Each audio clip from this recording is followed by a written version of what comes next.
kalau surah yang makmum baca berbeda dengan imam.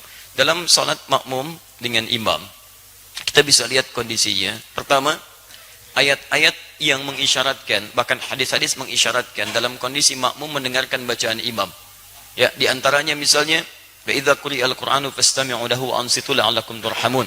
Jika dibacakan Al-Quran, dibacakan, jadi ada fokus. Anda memang jadi objek untuk dibacakan Quran. Ya, fastami'u, Anda diam, berhenti. Wa ansitu, ansitu itu lebih kepada diam, fokus, berhenti. Misal, sedang ngobrol nih, saya bacakan misalnya, Anda objek bacaannya, maka Anda diam menyimak. Makanya ketika khutbah, kenapa diminta ansitu wasma'u? Karena Anda jadi objek dari khatib, diajak bicara. Kan tidak sopan saya ngajak kepada antum, antum bicara dengan yang lain. Bikin forum dalam satu forum. Sama ketika Anda dibacakan pada Anda ayat Quran, Anda fokus melihat, mendengarkan, fokus dengar. Dan tidak ada fokus paling dalam kecuali saat sholat. Imam membacakan, mohon kepada Allah, dan bacaannya mewakili Anda. Makanya ketika diperdengarkan pada Anda diam, simak baik-baik. Ketika bacaan diperdengarkan kepada Anda, diam, simak baik-baik. Maka Nabi menyampaikan, innama ju'ilal imamu liyutamma bihi, fa qira'atul imam qira'atul ma'mum. Imam dijadikan untuk diikuti. Bacaan imam itu bisa mewakili bacaan makmum. Ketika Anda menyimak, mendengarkan. Nah, apa bagian yang disimak itu? Bacaan-bacaan Quran. Dari sebagian yang disimak ini ada yang diikuti. Apa diantaranya? Al-Fatihah. Al-Fatihah. La salata liman lam yaqra bi Fatihatil kitab. Tidak sempurna salat seseorang ketika bisa baca Al-Fatihah, dia tinggalkan Al-Fatihahnya. Ini maksudnya dalam salat berjamaah. Imam baca Al-Fatihah, makmum punya peluang. Makanya mohon maaf ya, mohon maaf, imam itu tolong beri kesempatan pada makmum untuk bisa setidaknya memiliki waktu jeda untuk bisa mengikuti bacaan imam dalam Fatihah. Anda bisa jedakan dalam setiap ayat. Misal, Alhamdulillahi Rabbil Alamin. Tidak sebentar, makmum mengikuti dalam hatinya. Alhamdulillah Rabbil Alamin. Ar-Rahmanir Rahim. Antum ikuti misalnya. Bisa antum kalau baca hadar misal seperti dalam tarawih, Alhamdulillahi Rabbil Alamin, Ar-Rahmanir Rahim, Maliki Yaumiddin.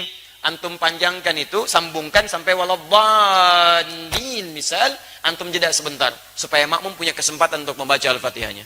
Batas paling minimal kata para ulama 3 ayat. Kalau antum baca dari bismillah sampai Ar-Rahmanir Rahim. Kenapa boleh 3 ayat? Karena ayat terpendek dalam satu surah Al-Quran, surah terpendek di Quran adalah diukur dengan 3 ayat. Inna a'tainakal kautsar, fashalli lirabbika wanhar, inna syani'aka huwal abtar. Itu terpendek. Karena surah terpendek 3 ayat, maka setiap surah dipandang cukup ketika dibacakan 3 ayat dengan kadar yang sama dengan Al-Kautsar. Kalau Anda sudah Ar-Rahmanir Rahim, imam baca surah, Anda diam simak di sini. Dengarkan, dengarkan, dengarkan. Itu yang dimaksudkan. Di Al-Fatihah diikuti, adapun surah setelahnya Anda dengarkan dan simak dengan baik. Paham sampai sini? Baik, jika tidak mampu mengikutinya karena sudah ruku, imam meruku, Anda nggak usah baca Al-Fatihah. Karena imam itu diikuti, imam ruku, Anda ruku. Imam sujud, Anda sujud. Jadi begitu Anda misalnya datang, sholat, misal kita kasih contoh, antum imam. Bismillah. Ini, kiblatnya ke sini mas. Nah, ya. Baik, ruku. Nah, datang ini, masbuk. Bismillah. Baik, lihat baik-baik. Sebentar, pertanyaan saya, kenapa antum masbuk? Hah? Orang lain bisa tepat waktu, antum masbuk, kenapa antum masbuk?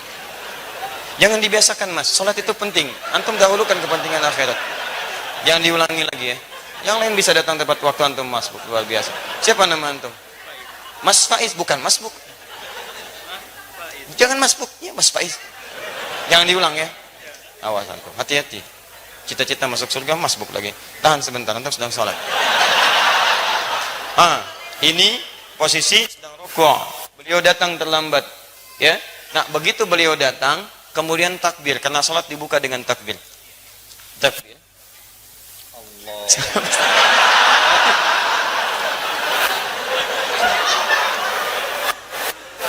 Sabar ya. Kalau dari ruku, i'tidal. Ya.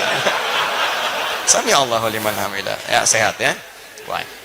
Maju mas sedikit. Nah, antum takbir, setelah antum takbir, antum langsung rukuk. Ya, tidak perlu baca Al-Fatihah lagi. Jadi langsung diikuti. Jadi begitu takbir, Allahu Akbar, langsung turun rukuk. Paham? Baik. Nah, jadi posisi semacam ini sudah dihitung 1 rakaat. 1 rakaat. 1 rakaat itu artinya rukuk itu dari kata rak'ah. Semua ulama sepakat kalau makmum sudah mendapati rukunya imam maka dihitung 1 rakaat. Karena ruku berasal dari rakaat. Dan ruku ini sudah bagus, teman-teman naik sedikit. Nah, segini. Ukur segini ya. Dilurus sampai ke sini, sampai kalaupun disimpan bejana di atasnya, kemudian dituangkan air, itu tidak goyang. Ada airnya Mas ya, hati-hati. Ya. Nah, antum boleh duduk. Tidak. Baik pemirsa, jadi contoh ruku semacam ini, ruku yang bagus. Hati-hati Mas ya. Sudah. Terima kasih. Nama siapa? Lukman. Lukman. Baik. Nama antum disebut di Quran surah keberapa? Sudah. Ya. Surah 31. Baik. Insyaallah antum malam ini akan mendapatkan hadiah khusus spesial buat Lukman.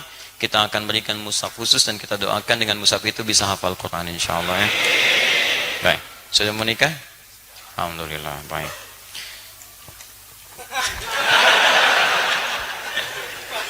Faiz. Baik, jangan masbuk lagi ya. Teruskan. Baik, jadi antum langsung ikuti, kemudian bacaan rukuknya ikuti itu. Sekarang persoalannya, bagaimana kalau sholat sir? Karena bacaan imam tidak diperdengarkan kepada antum. Maka disinilah ulama berpendapat, satu mengatakan cukupkan dengan Al-Fatihah. Karena yang dimintakan Al-Fatihahnya.